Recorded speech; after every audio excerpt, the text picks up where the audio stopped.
We are live. Hello, everyone. Thank you so much for joining me today. This is Robert Bellissimo at the Movies. I am a video podcast on YouTube, which explores the many different ways in which stories are told on film. And my guest today is, I was gonna say Peter again, but I accidentally called you Peter on Instagram. Patrick Cooper, who wrote this really phenomenal book on the making of Mikey and Nicky, Aren't You Gonna Die Someday? Fantastic, and an examination, reflection, and making of, which I highly, highly recommend for any Elaine May fans and fans of Mikey and Nicky in particular. Patrick, thanks again for doing this. No problem, man. Thanks for having me. Excited. Yeah, no, anytime. And of course, we were chatting briefly before, and I'm sure everyone knows, we're talking about the Heartbreak Kid, and Charles Grodin just passed away earlier today, which is quite devastating for me because I love him in The Heartbreak Kid and Midnight Run and so many films. I've always been such a big fan. Have you ever read this, Patrick, his memoir? I have not. So nice. Oh, what a handsome guy. No, I have not. Yeah.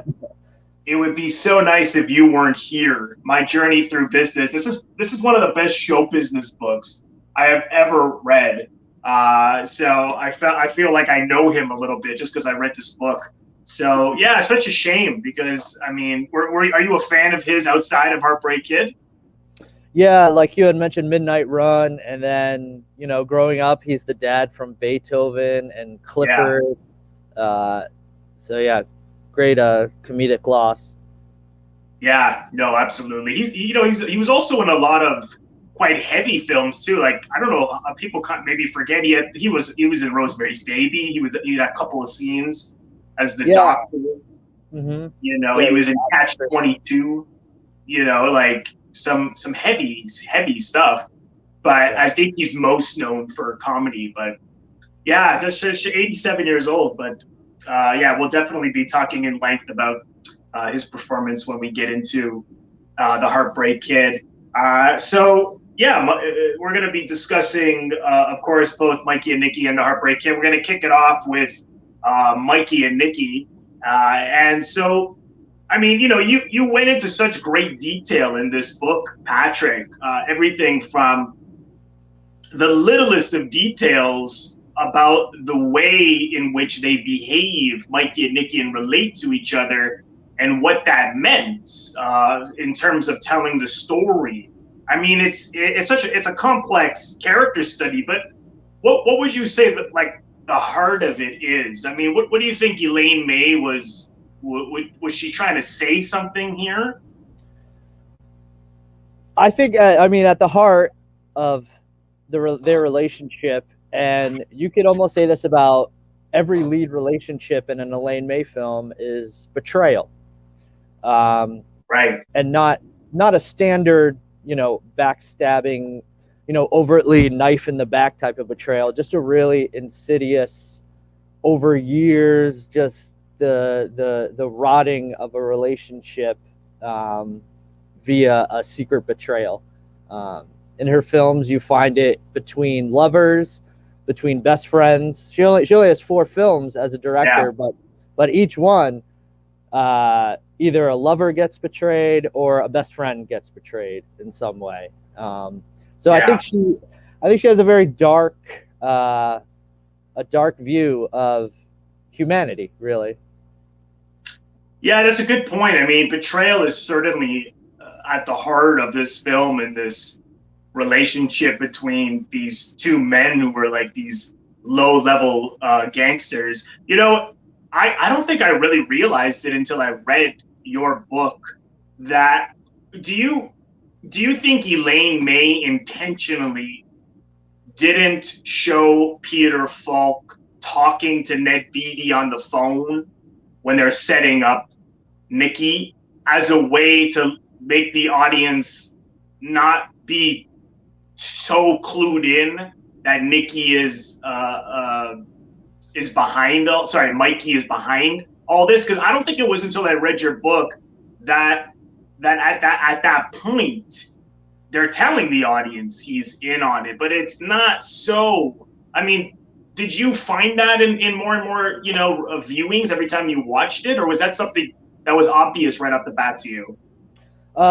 Yeah, it wasn't obvious right off the bat, and it's clever, I think, the way she does it, because it doesn't feel, when it does cut to Mikey and you see him on the phone as the one talking to Kenny, the hitman, it doesn't feel like a twist, really. It's not like a gasp type of moment.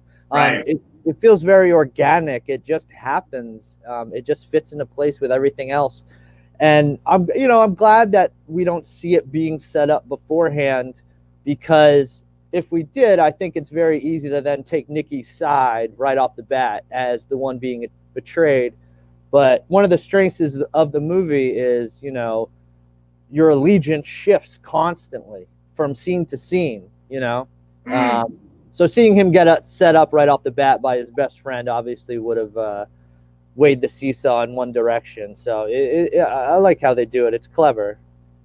Because I could, part of me thought, how did I not see it? Because when I've seen it so many times, and now the last couple of times I've seen it, I'm like, yeah, I mean, sure enough, Ned Beatty's on the phone, hangs up the phone, and then you got Mikey as Peter Falk holding the phone, right? And then looking at the clock and telling his wife where he's going to be. And then Ned Beatty finds out where they're going to be later on. But you never see Peter Falk talk to this guy until he's in the car, which is why I always thought, I thought they didn't definitively tell you till then. So that was really clever in terms of, you're sort of you're sort of walking in the shoes of Nicky in that sense, because you don't really know where Falk lies, whether he's involved or not. And did you ever find that? I wonder if Peter Falk intentionally was playing it like, you see Cassavetes is doubting him early on and like suspecting him, switching the coats. And Peter Falk is reacting in such an offensive way, like, how dare you think I'm in on this? Like, either he was playing it as an act, or almost like he was convinced, like he is, even though he knows he's lying, he's offended that Nicky would think he's lying. Like, that's how I took it. Is that how you took it? Oh yeah, and I mean, it's so real and it's so believable. Like you just said, the hallway scene where they switch coats. And then Mikey says, well, give me your gun. If we're going to switch coats, I want your gun. Almost right away in this scene, which happens early on, you're already wondering, like, does Nicky know? Does Mikey know that Nicky knows? Right. We just have to play this charade the whole night with each other, Yeah, I love that. It's so clever. And I think the audience has to really, I think another reason why perhaps some of those details go over people's heads are because you have to really, really focus on the way they're looking at each other, what they're saying to each other. And it's so much, and those performances are so incredible that I just get sucked into them. Like, particularly Cassavetes, like, he's so nutty, and in 1 minute he's so scared, and then because of a lack of air, he wants to leave the building. Yeah. I mean, you've seen this so many times. I mean, when do you think he convinces himself at a certain point that, that Mikey is in on this? Yeah. Or is that kind of pretty open-ended? I think it is open-ended. I know when I think Nicky's got it figured out is in the bar, before he runs out for air. There's that wonderful look that he gives to Mikey where, he's like this and he's got the cigarette and his face just like drops very slowly, silently. Yeah. And again, just like with Falk on the phone, when it cuts to Falk on the phone, it's not like like a big shock moment. It just happens very subtly, very organically. And like you mentioned, the performances, I watched the film several times, obviously throughout the writing of the book, scene by scene, minute by minute, and it's so nuanced. Like I describe in the book how they say more with like lifting an eyebrow than a line of dialogue. It's all in their faces, the way they look at each other when they're making eye contact, the way they're looking at each other when the other person's looking away. It's just incredibly nuanced. Yeah, no, it absolutely is, which is why I think it always feels so fresh. I mean, every viewing, I see something else. Like just on my last viewing, I picked up on some more of the humor of things that it happened so fast, or I just didn't notice it. Like, for example, when they're looking for Cassavetes, who plays Nicky, he's with Ned Beatty, and it's funny too. And then he suddenly says, well, what do you think? He's going to be standing in the middle of the road waiting for us? And then they cut to him in the middle of the road just looking down. I was like, I never saw that. I don't remember seeing that. There's a lot of little... there's a lot of little comedic touches like that that aren't apparently comedic. And I mean, it's an Elaine May film. She's one of the funniest people on the planet, so there's going to be that in there, you know? Yeah. And I love that. There's so much humor in those scenes like you were describing between Falk and Ned Beatty in the car together when they finally hook up. With just Ned Beatty rambling about how much this job is costing him. You know, he's going to barely break even when it's all said and done.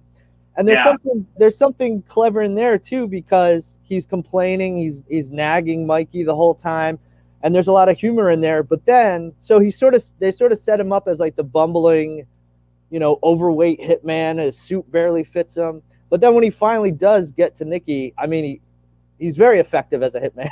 He kills him immediately. Yeah. I mean, she really humanized all of them. And it's also because they're such low level, these are not the Godfather. Like they're the guys running those, probably illegal banks and numbers rackets and stuff like that. Like, perhaps even doing this part-time, like in Ned Beatty's case, but you feel like you can meet any of them anywhere, but they just happen to be a little outside the law. They're the working men of organized crime. Really, they're the blue collar side of organized crime, and it is a gangster film that never feels like a gangster film. No.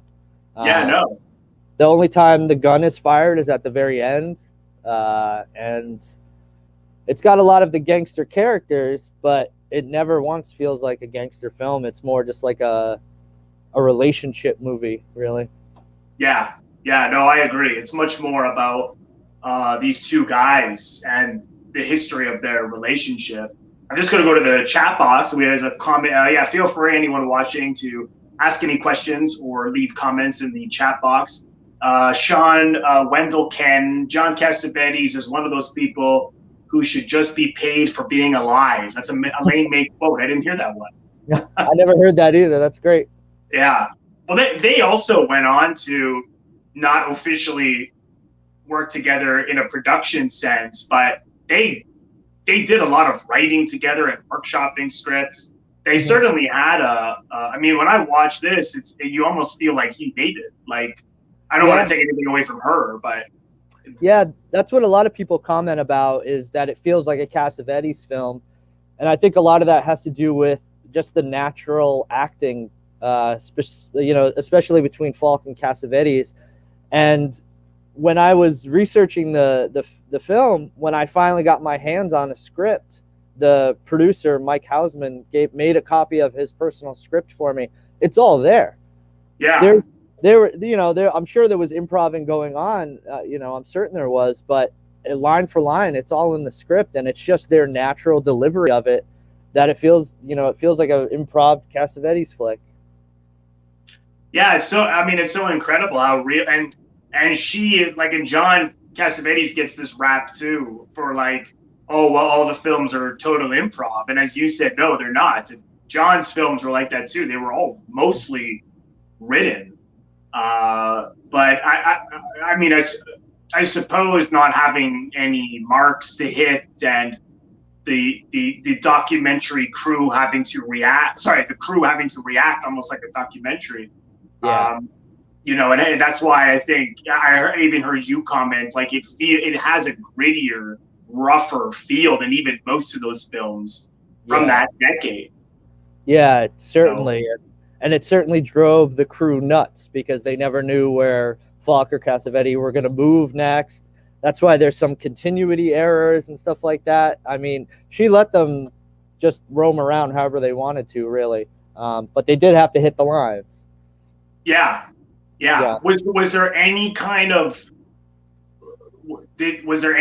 loose blocking at all? I mean, that must have been a nightmare to edit. I mean, I know that it was a nightmare to edit, but did you did you find out, like, was there anything, okay, we'll generally go to this area or that area, or was it totally, I don't know if you found out about that when you did the book. Not that I saw in any of the research. I mean, they did go through cameramen like toilet paper, so I'm sure it drove a few of them nuts. Trying to pull focus and things like that while the two actors are roaming around the set, you know? Yeah. Oh God. Yeah. I sometimes I wonder, you know, when they say don't, because as an actor myself, when I hear, you know, no marks, I mean, I can understand no marks, but I mean, to go anywhere can cause, you know, nightmares in the editing. But in this case, it was the sound mainly, right? That was what you had just discovered. Yeah, that's what Elaine May said.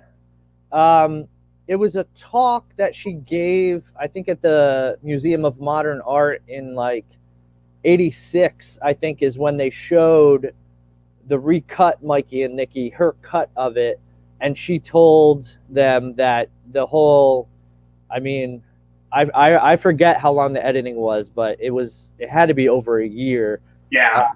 It was syncing up the audio track with the video. I mean, they shot millions of feet of film, famously more film shot than Gone with the Wind, of just Falk and Cassavetes talking to each other, as amazing as that is. So matching up the lip sync with the audio track was apparently the culprit that was keeping her in the editing room for so long. And it all seemed so seamless. Like, I was really leaning in on my last viewing to see if I can spot the dubbing, or like if it was obviously dubbed, and I can't. Like, did they redub? Like, did they do any kind of redubbing of any kind? I wonder. I'm not sure. I know Falk and Cassavetes were there in the beginning of the editing. Yeah. They were in the room with me, so there might have been, certainly. Yeah, I wonder about that, because it's so seamless that it makes you wonder how they straightened it out. Question in the chat box for you, Patrick, from Briar Kirk. He's asking, what do you make of the scene where Falk is so violent in the cafe? I think he's referring to the early scene with the cream. Yeah. A lot of comedy in that scene too. A lot of violent comedy, thrashing around the barista or the diner guy. Well, what do I make of it? I think character-wise, it's Mikey trying to still contain Nicky in the hotel room. If he's gone for too long, Nicky's gonna disappear, and he's gonna disappear with his watch. If you remember, he gives Nicky his watch as collateral, showing him that his most prized possession, showing him he'll come back. I think he's just frantic to get back to the hotel, and he doesn't have time for this diner owner dragging. Yeah, he's got 10 minutes, right? Yeah. And the filming of that scene was pretty ridiculous. I found a great book when I was researching. I don't think I have it anymore, but it was from the publicist, Paramount's publicist at the time. He later wrote a book, and so he was on set for a while. And during the filming of that, Elaine May obsessed over the stack of donuts on the counter. Falk had to knock over, and she was just obsessed with. If Falk broke a donut, she was taping it back together, and just getting them stacked ever so perfectly. And Falk just was repeatedly thrashing the man behind the counter. He was heavily bruised apparently afterwards. And in one take, he chased him out of the diner with a knife. Oh God! Yeah. And that was the first AD of the film too, right? The guy who played the. Yeah. I think his name was Peter something, but he was the first AD on like Taxi Driver, I think. And That's right. The Friends of Eddie Coyle. Yeah, he was a really seasoned guy. Yeah. Yeah, a lot of major films. You brought up a good point in the book, was that what they relate to all the people out, like, I guess you would call them the civilians outside the law, with such aggression and contempt. Like the woman on the bus driver, the guy in the cafe. And, that was something that I hadn't thought of too much about. But yeah, I mean, like they don't really, they hold everything back with their feelings for each other until, finally it all explodes in the street. And they let it all out. Did you take that as like everything that they pent up, they give out to people who can't defend themselves? That's I actually didn't think about that as part of it. That certainly could be part of it. Yeah, that pent up, and then they use civilians as punching bags. Yeah. Part of what I saw of it is that, like we talked about, they are just these low-level gangsters that probably take the brunt of their boss's abuse all the time. Right. But since they are in the criminal world, they probably have this chip on their shoulder. So when they run into a civilian, they treat them like the woman on the bus or the cafe owner. Yeah. Yeah. A lot of it leads to comedic parts, like the cafe scene and then the scene on the bus when the woman's talking about their criminal their element. Yeah. And, yeah. Yeah. I love that. Hey, shut up, will you? Yeah. You can't help but laugh. I mean, that's the genius of Elaine May's humor. You feel so guilty. I mean, particularly in the next film we're talking about, you feel so guilty to laugh at what's happening. But I think she even said that her humor is born out of the situation, not so much a one-liner like in a sitcom. I haven't seen that in too much comedy. I mean, I think it's just out of this world. Incredible. Yeah, I think she was a pioneer of that sort of awkward situational comedy. And just like that scene on the bus where Nicky's being he's acting like a petulant teenager toward that woman. She's still, these people are monsters. Mikey and Nicky are not good people. No. Charles Grodin is not a good person in The Heartbreak Kid, but she cares about them, and she makes you care about them too. And I always like that in her movie. She loves and she cares about these horrible people. Yeah, I agree, because there's no real judgment on them. There's no like condemning, but she's not shy to tell you that they have not even like beyond flaws, that they're have evil instincts, but that they're human at the same time. I mean, even your most brutal gangster has some sort of humanity there. And that's so much a product of the 70s too, that 70s filmmaking, where everything was just it is what it is, just like everything is just bringing you in there, and not necessarily commenting or saying something. I think that's why it leads to these conversations, or in a book like yourself, because there's so much ambiguity, and it's so much, as we said, about the behavior. Like I love what you said in the book about the ending, that you really thought he was there to apologize to him, and actually that makes sense, because why would you go he has to go. I always saw that as he doesn't have anyone else to go to for help other than Mikey. It's like, even if Mikey has told him to get out of his life, he's gonna go back to Mikey. But at the same time, yeah, you're right, because he says, once the guy is get beat, he's pulling up. He doesn't run. He doesn't run. He doesn't. So what does he? Sometimes I wonder if it's a death wish on his part.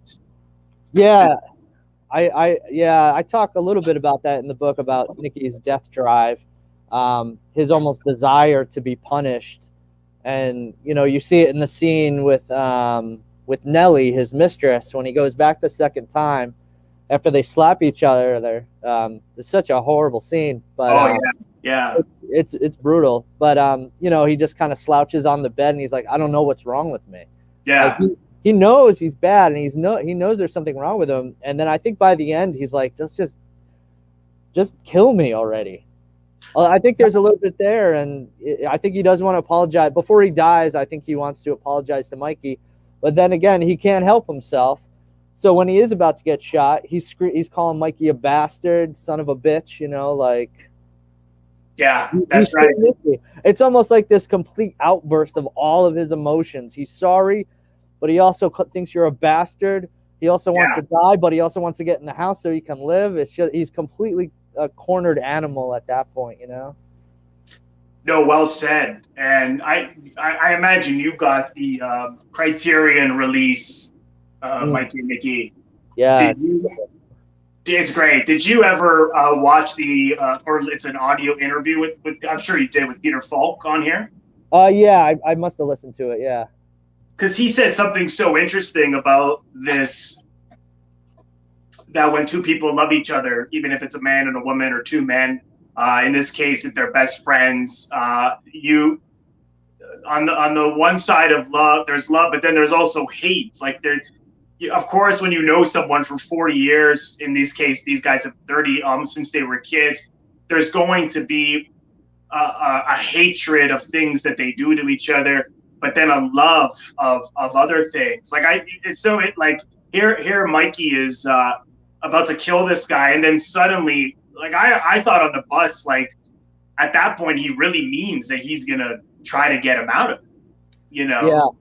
I agree. And I think it took me a few viewings to catch on to that. I thought he was just still acting, you know, pretending to go along with Nicky. But you're right. After the cemetery scene, and they have that talk about how long they've been friends, and Nicky says all that silly stuff about, well, these memories are important because we were there. We know because we were there. So he's not the most eloquent guy, but it's effective on Mikey. And by the time they're on the bus, he's all in. He's ready to help Nicky get out of the city, you know? Because he says it with so much more conviction. The only thing, I don't know what you thought, I always was a little confused about when he says, well, I'm doing it for my wife and kid. I'm like, doing what? I never understood what he meant by that. Was he saying get out of the numbers racket? I don't know. What do you think? It could be. I have no idea still. Yeah, that's what's so great about this film. You could never figure out it because she doesn't just tell you. There's no cue music to tell you how this person feels. I mean, there's very little music in it, really. Yeah. It's like some kind of light jazzy score. Yeah.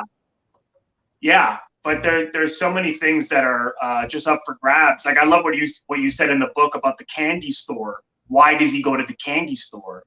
And you had a great take on that, was, you know, to feel like he did as a kid, you know, get the comic books. And I love how she didn't make the shop owner just some guy behind a counter with a couple of lines. Like, you know, he's got the shotgun. And I'm thinking, why are you, you know, you're open. Why are you so... you know, what is he so worried about? It's not like Cassavetes comes in with a gun in his hand or anything. Yeah. I mean, he looks like hell, but he made him nervous somehow. Yeah. But I think that's what that scene is all about. Is a part of him knows that he's not going to survive the night, so he wants to hang on.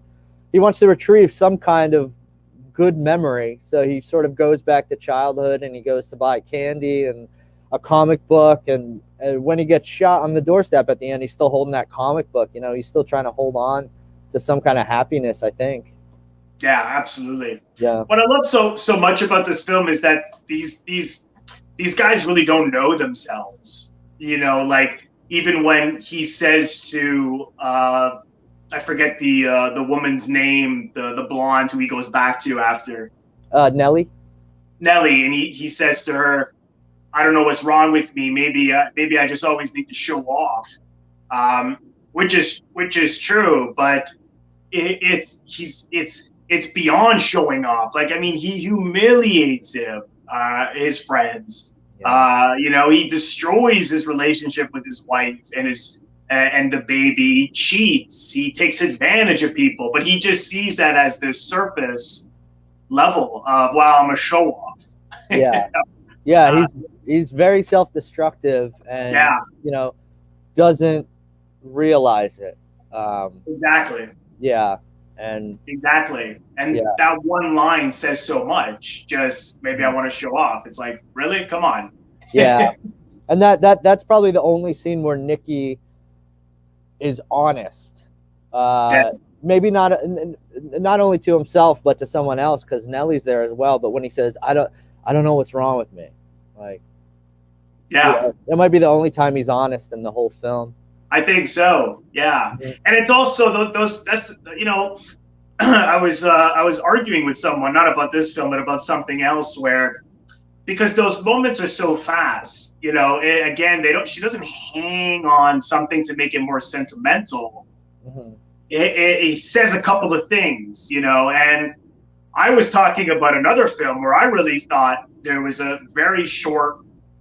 couple of things that were very, very short, just like that spoke volumes.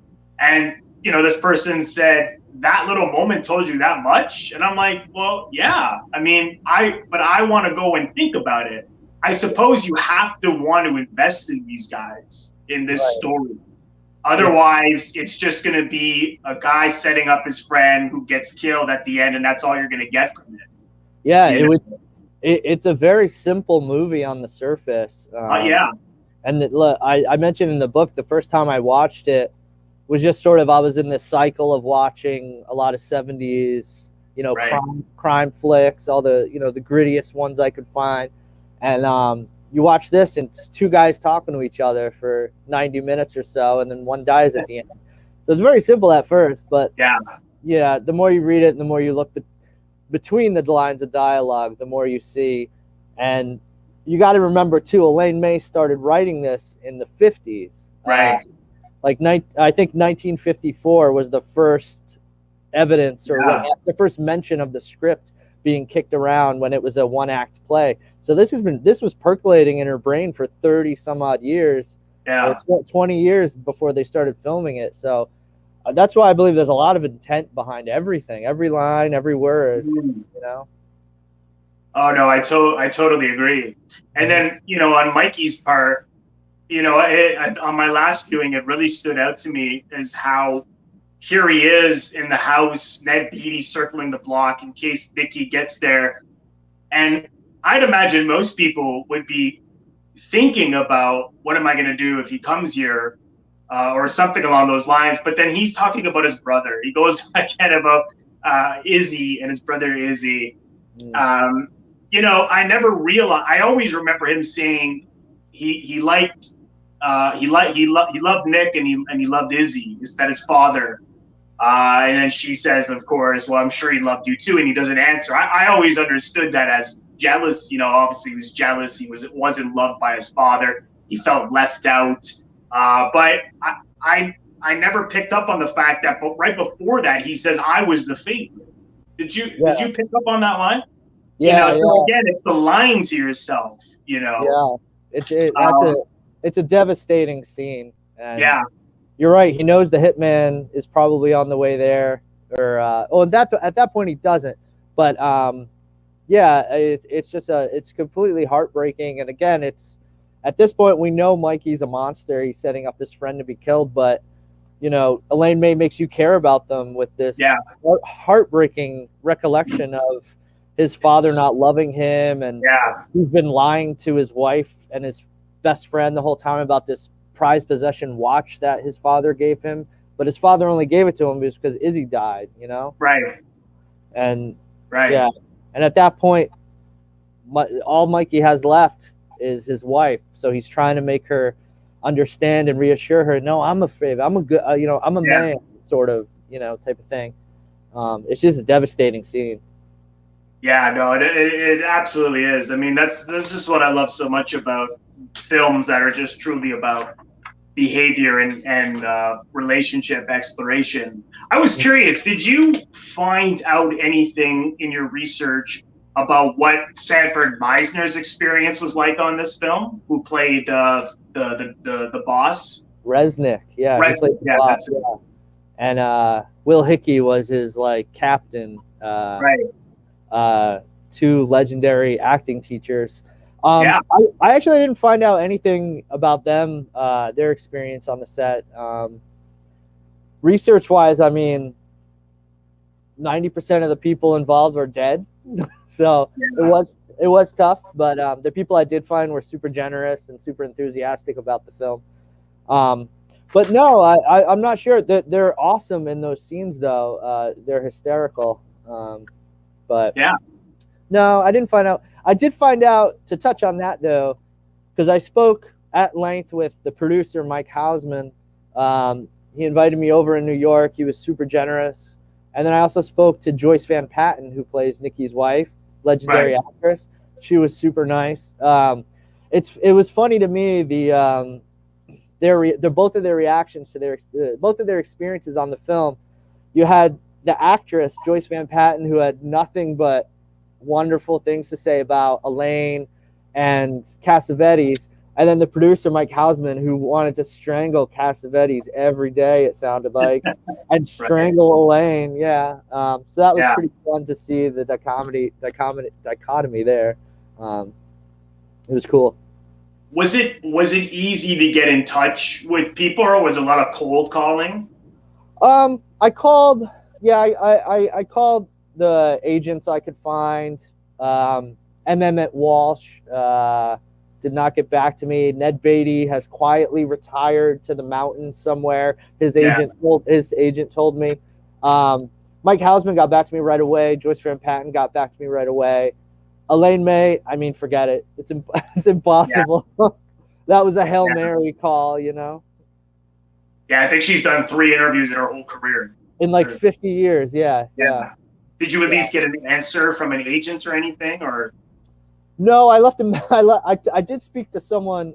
I did speak to someone from her agency, but I mean, they're very polite in shutting me down. But okay, so you got something.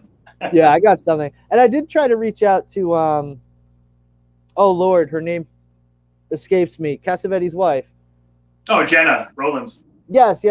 Her agent replied just, that she wished me luck with the project, but she didn't want to talk to me. So, but okay, I wonder if she would know much about that. I'm not sure. It's hard to say.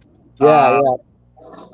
But yeah, no, it's such a great film, and as I said, the book, for anyone who hasn't read the book, and if you love this film, Patrick Cooper's "Aren't You Gonna Die Someday?" I really, and you go so much into the production and the post production and some of the things that we've touched on, which I found really, really fascinating. Where's the best place for people to get the book? You can get it on Amazon, or you can get it directly from the publisher. It's Bear Manor. Yeah. BEARMANOR. I'm not sure of their website, but just Google Bear. Yeah, Bear Manor. It's on the back here, bearmanormedia.com. There you go. So I'll put all that in the description box for anyone who's interested. But it's an emotionally gripping, complex film where you can discover so much more with each viewing. Was there anything else on this film you wanted to touch on? It was a dark place to be for a while, so I'm glad the book got finished. It's not the happiest movie to write about, Yeah. How long did you work on it altogether? About a year. Okay, yeah. So yeah, quite lengthy. And I also, just lastly, I love that you were cutting it back to that relationship with your friend, where it was very similar. Did you do that as a way to say that anybody can relate to this film? Because I think anybody really can.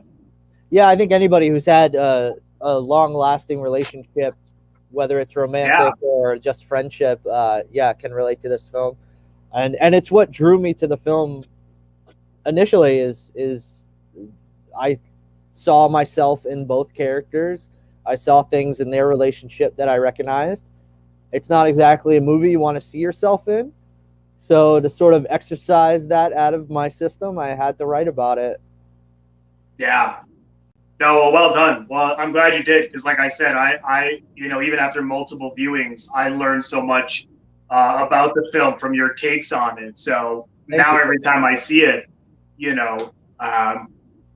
I really see so much more of what you're saying. So it's really, really great. Really, really great book. So yeah, highly recommend.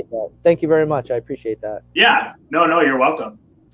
Which leads us to our next discussion, of course, for anyone tuning in. Yeah, Matthew L. Wias says, "Rip Charles Grodin." Yeah, just earlier today, 87 years old, passed on. If anyone tuning in, I was also showing his memoir from the late 80s, which is called "It Would Be So Nice If You Weren't Here," which is, to me, one of the best showbiz memoir books that I've ever read. So what, this film I also love, really, really love, one of my favorites. Is there, what do you think this is essentially about in a nutshell? I know it's complex, but is there some kind of through line? If there is to be one, I'd have to say it's about searching. We follow Charles Grodin's character, who is Leonard, right? Lenny is his name. Yeah. We follow Lenny through two relationships, sort of, and he's very unsatisfied, I think, in both by the end. So yeah, I think it's about a guy searching for happiness, as much of a lousy person as he can be, Yeah. No, I think you're right. I agree. Yeah. It really is. It's so every time, it's one of my favorite films, as I said, but every time I plan to see it again, there's always part of me that dreads it, just not in a way because I hate it. I mean, I love it, but just because you're pulled in, at least I am, into feeling so many different ways about him. Because I feel sorry for him on the one hand, but on the other hand, I'm like, what are you doing? I can understand rushing into a marriage and making a mistake and realizing it, but it's the way in which he tries to get out of it. And it's the way, I mean, it's funny, but at the same time, it's not. I mean, he essentially is cheating on his wife on the honeymoon. I mean, yeah, I know nothing sexual happens, but still he's going off on a boat trip with her and her family. He's having dinner with her. He's still like in the water picking her up, and I mean, he's doing all the stuff you're supposed to do on your honeymoon with another woman, basically.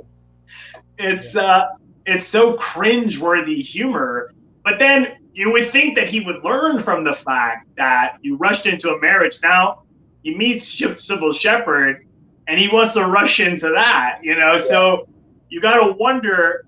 Like, do you think that's more that he just loves these challenges? Because even his first wife, she wouldn't have sex till after the marriage. You got to wonder if that challenge is what attracted him.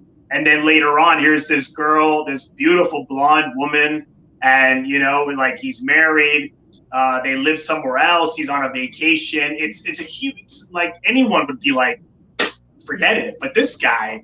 Do you think that was his appeal with these two women? I think, yeah, part of it definitely could have been he saw them both as a challenge, challenging them and challenging himself to get the goal that he set his eyes on, and staying so positive through the whole thing. Such a positive guy. So part of it could have been that. And he doesn't know what he wants. He thinks he wants Lily, is it? Lily? The first wife? Yeah. Yeah. Oh, Lila. Lila, yeah, Lila. Yeah. And then he sees something more physically more attractive, so he wants that. And then once he gets that, he finds himself talking to children on the couch. He's still not happy, Yeah. Yeah. No, I love that last shot of him just sitting alone, looking lost. It's also because I think he's realizing he doesn't fit into this waspy environment. You know, he's like the first wedding, it's a Jewish wedding. The second one, he's in a church. Like he's given up his culture, his religion, and he's thinking now he's got a whole other set of problems. You know? Yeah. And he's just regurgitating that article he read about giving back to the land, how we need to start giving back to the land. Yeah, it's wonderful. Yeah. That was another moment I didn't pick up on my other viewings, is when he's having dinner with the family and he says that to the mother. And, you know, I love what she's like, I just read that this morning in the paper. He's like, oh, I didn't see that. I don't know. That was another thing. It's so quick that it went over my head, because they're not one-liners, you know. They're just things that people say that are hilarious in these awkward situations when you're trying to impress someone, you know. Right, yeah. And Elaine May did not write this one. She only directed it. Right. But a lot of her common themes and everything are still there, like betrayal. Yeah. And specifically someone in a relationship secretly betraying the other one, and the cruelty that we do to the people we love and things like that. It's all there. Yeah, this is Neil Simon. And, you know, it's funny because he didn't really, I mean, I don't know his play. I know some of his plays and films, but I don't recall him writing something in this. I know it's also based on a short story, right? Yeah. I don't know if you ever read the short story. No. Yeah, so, because it doesn't even seem like something out of his milieu, you know? It seems like, it just seems very much May. Like, it's almost hard to believe that he wrote it. Yeah, totally. Especially the dialogue and that dinner scene in particular that you had mentioned when Leonard has dinner with Sybil Shepherd's parents when they're in Minneapolis. It's very like May Nichols type of sketch going on almost, where he's talking about the honesty of the food and just so ridiculous, and no one-liners like you mentioned. It's all just really just pow comedy. Yeah, it's brilliant. You got to wonder if any of that, you know, because he was such a stickler for the script, Simon, and she wanted to do improv.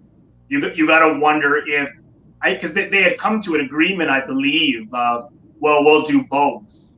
I wonder if anything got in that was something perhaps was improvised. I mean, there's no way of knowing.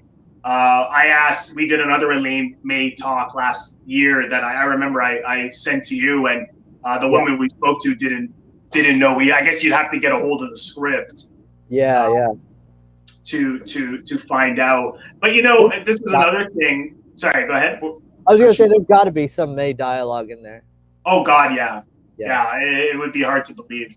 Yeah. There's, you know, I mean, this is so, at least from my experience or what I know of men and myself even, is, you know, when I used to watch this, when I was younger, I used to, when he was basically suddenly wanting Sybil Shepherd, I always kind of was like, yeah, I get it, because sure, she's gorgeous, she's teasing, she's seductive. Yeah, but now when I watch it, now that I'm older, I'm kind of thinking, like, it's amazing how we get so caught up on the surface of a woman's beauty that's going to be enough. Like, he knows nothing about her. Like, absolutely nothing. Yeah. Yeah, he knows nothing about her, and you know, her character is also so interesting because perhaps it's because she's young. I don't know what because she's playing like. I mean, Sybil Shepherd was like 21 when she did this. So I don't know if that's college. I think that she's in college I don't think she's still in high school. No, I don't. I think it's supposed to be college. Yeah. Yeah. And, you know, so I could understand that when he goes and when he initially tells her, okay, look, I'm going to get out of the marriage and I'll meet you at home. Like, she's not fazed by it. Like, I think anyone would be like, whoa. So because she's getting such a kick out of like teasing him, flirting with him, you know, sort of, I think she's having so much fun that I always wonder, well, what does she really think about that? And then it is, I think once he goes and finds her afterwards, and then she's like, what the hell are you doing? Yeah. It finally sinks in, you know. Did you ever kind of look at her character and wonder what she was really feeling about everything? Yeah, she's a tough nut, because there's a lot of just flirting going on in the beginning. Yeah. And yeah, when he finally shows up in Minneapolis after saying he's going to marry her and everything, it is like, she's just like, what? Why are you here? But then I think that's what attracts her to him. Yeah. Because they do get married. But yeah, you're right though, because you're right though, as far as you know, watching the film over the years. Like at first you're like, oh well, duh, it's Sybil Shepherd. That's why he's leaving his wife. Exactly. But I mean, when they finally do get to talk a little bit, like at the at that fancy restaurant where he first meets her parents, you're just kind of like, is there anything going on upstairs with her? Because he's like, what do you think? You're not talking that much. And she's like, well, I'm listening. I can't talk if I'm listening. That's right. That's right. Yeah, he's again, it's that, you know, and I've seen men do this, and I'm sure I've done it myself. Like if a woman smiles at you, you think, oh, she likes me. Oh, of course. Yeah. You know, it's that doofus that we all have, right? Yeah. And that's him. You know, I mean, you know, obviously there's more to that. Like she even says to him later, I was really attracted to you. They have a rapport. Sure. But this guy's, I mean, he gets what he wants, right? Like he ultimately goes and wins her heart. But to me, I always saw that perhaps, you know, they don't give her psychology as much as they do. Well, even to him, to an extent, you don't get as much of a driving motivation. You just see him doing this, and then it's up to you as to why. But in her case, I always just saw that as she's, you know, there's a rebellious nature in her. Like even watching him as when he starts to play the part of the con man and take the guy's drugs and sniff it like is his drugs, and she laughs, right? Like I think she really loves that he's so goofy and unique, and everyone she knows is like these football players and like, you know, straight up jock guys, you know. Yeah, that's a good point. That's probably the scene where he really wins her over. I think so. Yeah. No, I think so. But God, I mean, Elaine, I forget Elaine May's daughter's name, her real Elaine. Jeannie Berlin. Yeah. I mean, God, I mean, wow. I mean, what a performance. But that's the thing. That's another reason where I start to feel guilty, because at least for me, it starts to play on being on his side. Because I'm like, yeah, get out of this. But then on the other hand, because she's so annoying, but it's because the performance is so great. Like everything from the egg salad on the face to the way she talks to him. Yeah. The way she says she has to pee. Yeah. And Mr. Grouch, am I gonna live our 40 and 50 years from now? the Milky Way bar in bed, all that stuff is just so good. Yeah. But then again, because it's an Elaine May film, when we get to the scene where he finally tells her that it's over, I mean, it's devastating. My God. She's gonna throw up. She can't do any, even when she says she's gonna throw up, it doesn't come off as funny to me. Like this woman's gonna throw up in public because her husband after 5 days says it's over. It's just a devastating scene. It's hysterical. It's so devastating. It's devastating. And you know, it's funny because it before he tells her, it's somewhat funny. Like he's taking everything out on the waiter. Where's the pecan? I know it's back there.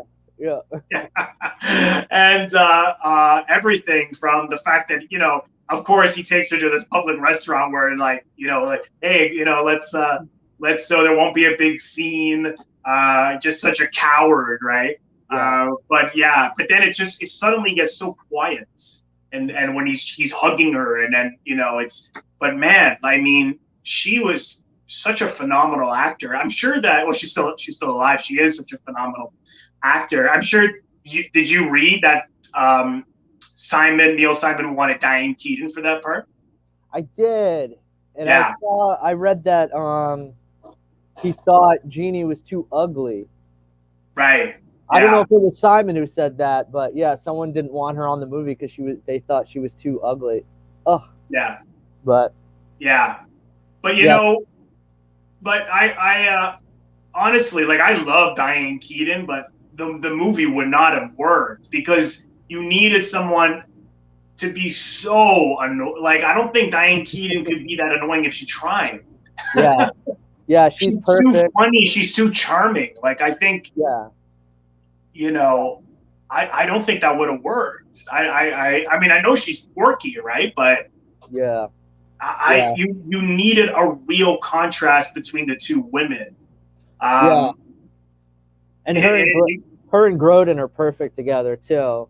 With he's just when they first start the car trip down to Miami, he's just like has these looks of puzzlement when she's singing and when they're at the breakfast and she's eating the egg salad. He's just like completely puzzled, and she's so awkward.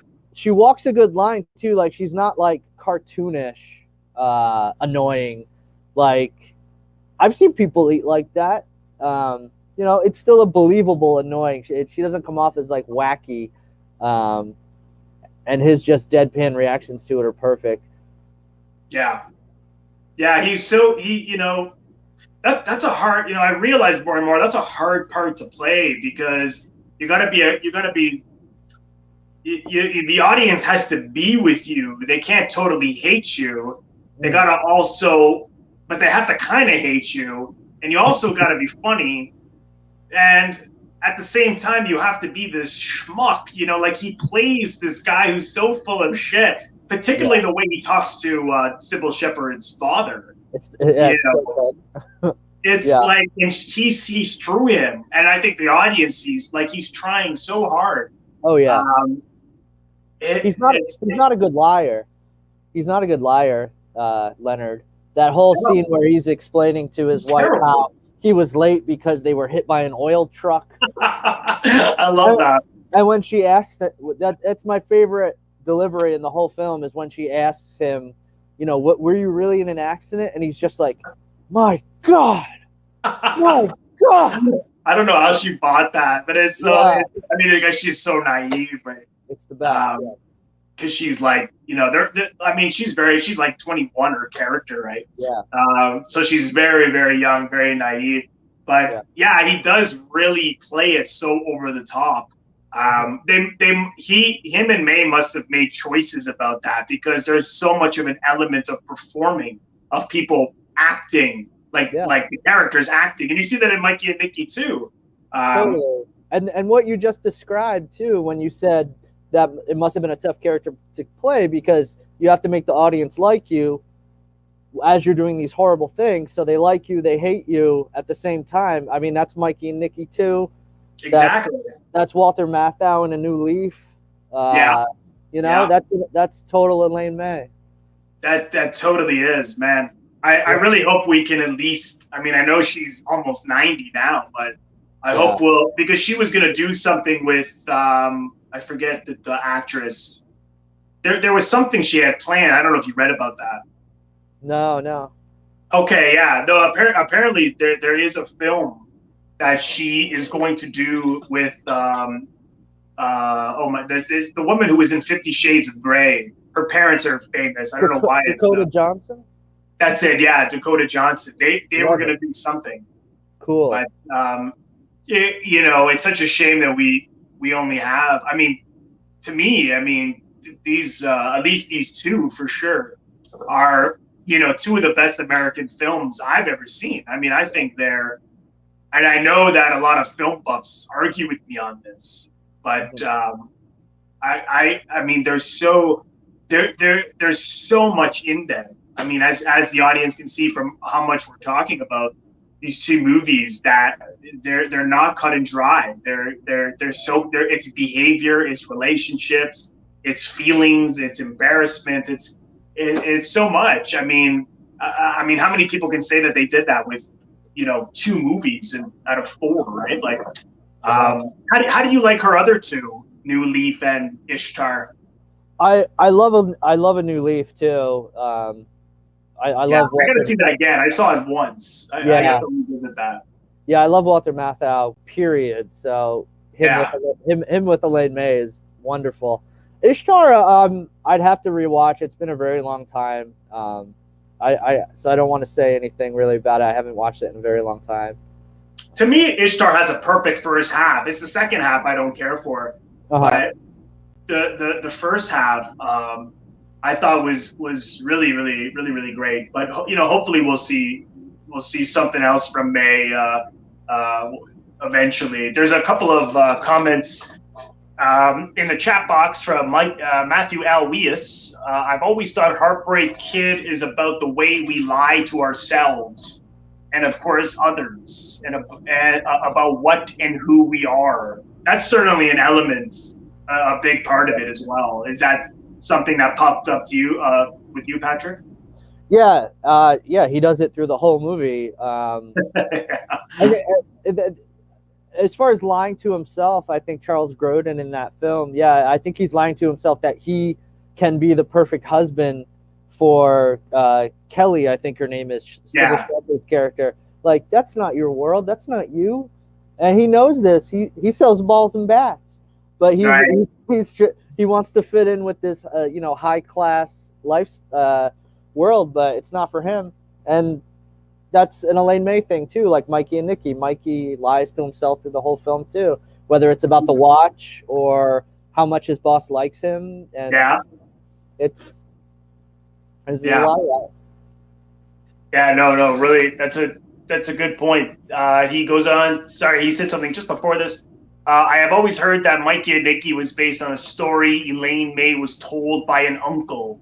To what extent did your research bear this out? Also, forgive me if it's in your book. I finally just bought it.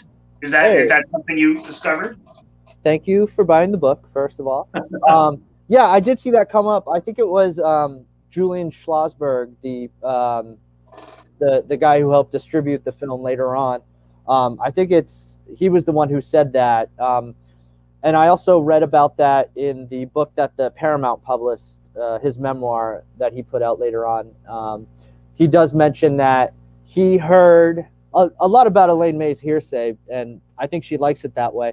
But he heard on the set of Mikey and Nicky, someone told him that May's uncle in the Midwest owned a club, and it was a club frequented by a criminal element.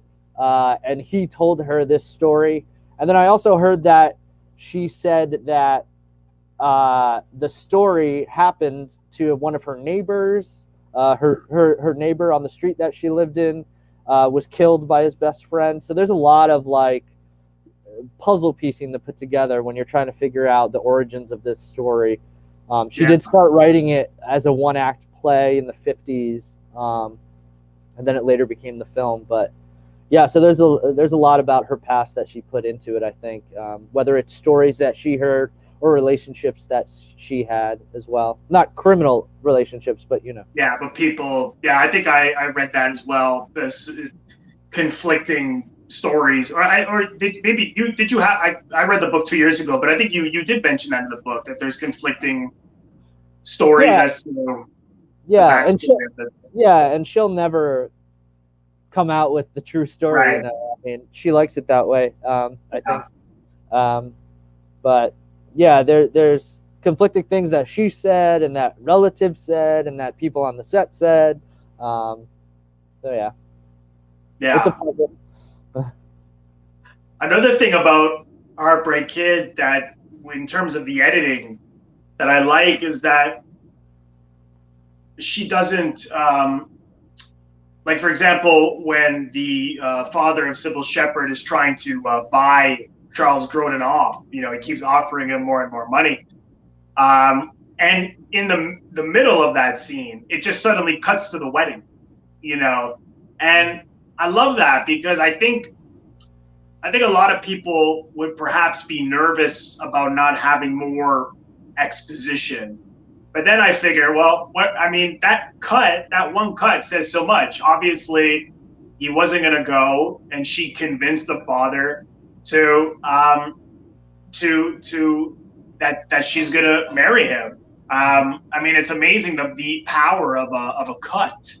Yeah. You know, I mean, it's just loaded up with moments like that. Even when Sybil Shepherd, you know, asks her father, you know, with like those with puppy dog eyes, like, do it for me, Daddy, please. Have a dinner with him, and then boom, you know, they cut right to it. Did anything with the editing kind of pop up to you, like cutting in the middle of scenes to the next one, stuff like that? Nothing really popped out. I like that you brought that up, though. Yeah, those blanks are easily filled in, I think, with Heartbreak Kid. You know. Yeah. That's true. It's quite it's quite clear as to what led to the next thing. But you know what I love with just that moment with Sybil Shepherd too, she's almost like flirting with the father too, right? It's like she knows that it's like a femme fatale out of a noir or something. Not that this is that, because this is very much Charles Grodin's doing. It's not her doing. Where, you know, a noir is the other way around. But she certainly knows her powers. In terms of, you know, flirting and seduction. And I thought she was perfect casting, because, you know, Peter Bogdanovich, who was, you know, with her for many years, and she was in a lot of his films. He always said that she has like a quality about her that's very dangerous, and I think that really showed in this. You know, I mean, it's one thing to flirt, but there's something in her that's just like that. Like a femme fatale that someone would like kill to be with her, you know. Was that your impression of her? Yeah, she has that presence, and you know, there's that great first shot of her where her, you know, she's sort of blocking the sun, and you can see this glowing silhouette. But then she's contrasted nicely when she finally does start to talk in the restaurant a couple nights later or whatever it is, and you're just like, what is it? Is there anything to her at all, or is she just an attractive woman? You know? Yeah. No, it's so well done. I had heard that she had turned down some other films in order to do this, which makes me wonder, if she hadn't done it, who would have? You know, this had to be so. The casting to me was so perfect. I can't even. I wonder who else was even up for it. It's hard. I don't know. Did you ever read anything about that? No, not for who was up for that role. I do know that Charles Grodin read for Nicky. That's right. With Peter Falk, and Falk said that he was terrifying, that he was too scary. So I would love to see that, you know? Yeah. Which I can kind of see, even though he's so funny, but I can kind of see him in that part as being scary. Yeah, he has that good rage behind his puppy dog eyes. But it's the performances she got out of these people, you know? Yeah. No, it's so well done. Yeah. This is a chat box. Your mother is saying great book. Thanks, Mom. It's under Frank Cooper, but she signed it off as a great book from Mom. So thank you to Patrick's mom for that. Someone says, sorry if I'm saying this wrong. Asia, I think that's how you say it. I wonder how much input JC had in the direction, with so much of it being character driven, the squirmly, awkward moments. You could easily mistake this for a Cassavetes film. Well, you touched on that in the book, right? Like, he had shot some of the scenes, right? Mikey and Nicky? Yeah, when they had to take a break during the summer of '73, so Falk could go shoot Columbo, which was like the biggest show at the time. He was a massive star. So they had to take a break so he could go shoot Columbo. And then when they reconvened, Paramount made May sort of split the crew up so that way they could cover double footage at the same time and make up for that lost time. And Cassavetes shot a lot of the scenes with Falk and Ned Beatty driving around. That was actually Los Angeles. It wasn't Phil. That's the only stuff they didn't shoot in the Philadelphia area was that stuff with Beatty and Falk in the car. Cassavetes shot that. He shot it very dark at night to the point where they could barely see anything. Yeah. And Ned Beatty had a story about that where Cassavetes just kept bringing the camera closer and closer to his face, and trying to get a reaction out of him by scaring him. And Beatty said he wanted to punch him in the face. Oh yeah, I remember that in your book. Yeah. Yeah. You mentioned that. But they did collaborate as far as his input on, you know, the rest of the film. She worked extremely close with Falk and Cassavetes.